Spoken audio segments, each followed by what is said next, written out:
Et donc moi, il y a deux aspects aujourd'hui sur lesquels je travaille. Le premier, c'est quand même de porter à la connaissance du plus grand nombre une forme d'aberration industrielle dans un moment où nous avons un plan de relance qui met la transition énergétique au cœur de ses priorités. On ne peut pas comprendre que la France ne soutienne pas le maintien d'emplois de General Electric quand ils sont engagés sur ces questions de transition énergétique. Et nous le savons, pour celles et ceux qui connaissent le site, c'est un lieu de production à haute valeur technologique, notamment sur la question des transformateurs, avec des expérimentations sur des gaz qui ont un effet sur le réchauffement climatique, notamment en équivalent tonnes CO2, qui sont sans aucune autre comparaison dans le monde. Donc alors, ce n'est pas moi qui fais les négociations, bien sûr, ce sont les syndicats, mais en tout cas, notre vigilance, elle est sur le fait de maintenir de la production sur le site de General Electric.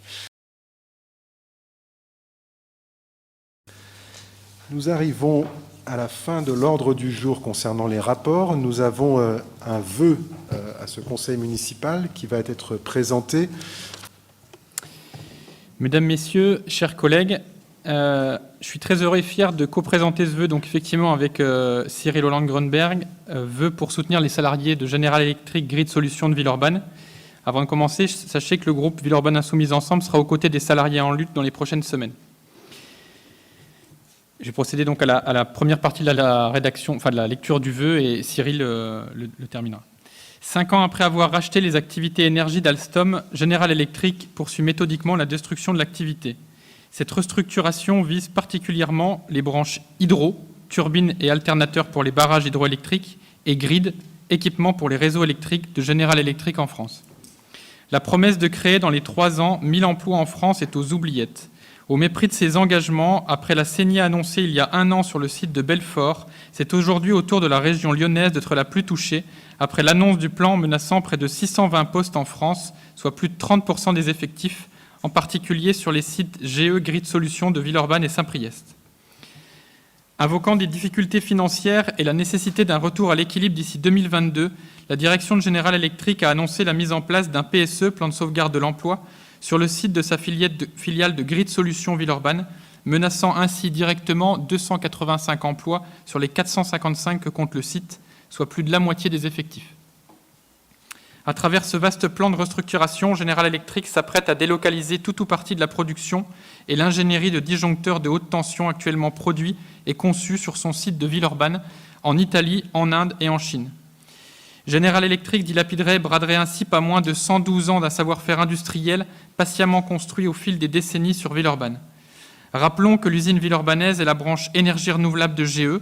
Elle conçoit et produit tous les composants nécessaires au développement des réseaux électriques, notamment des disjoncteurs en haute tension de A à Z, de la recherche à la vente. Rappelons également que de nombreuses entreprises sous-traitantes locales voient leur avenir menacé, ajoutant autant d'emplois détruits. Les difficultés financières liées à la crise économique conjoncturelle pour cause de Covid-19 viennent s'ajouter au désinvestissement progressif de GE en R&D. C'est en fait à une véritable opération financière que se livre la direction de General Electric au détriment d'une véritable stratégie industrielle, et cela en total désaccord avec les engagements pris antérieurement auprès de l'État français. En effet, ayant bénéficié depuis le rachat d'Alstom en 2015 de nombreuses subventions de la part de l'État sous forme de crédit d'impôt recherche et de crédit d'impôt pour la compétitivité et l'emploi à hauteur de 200 millions d'euros, General Electric s'était donc engagé à créer 1000 emplois en 3 ans qui ne se sont jamais concrétisés. Au contraire, la stratégie était celle de la réorganisation permanente et de la réduction des coûts pour répondre aux attentes et aux promesses faites aux actionnaires.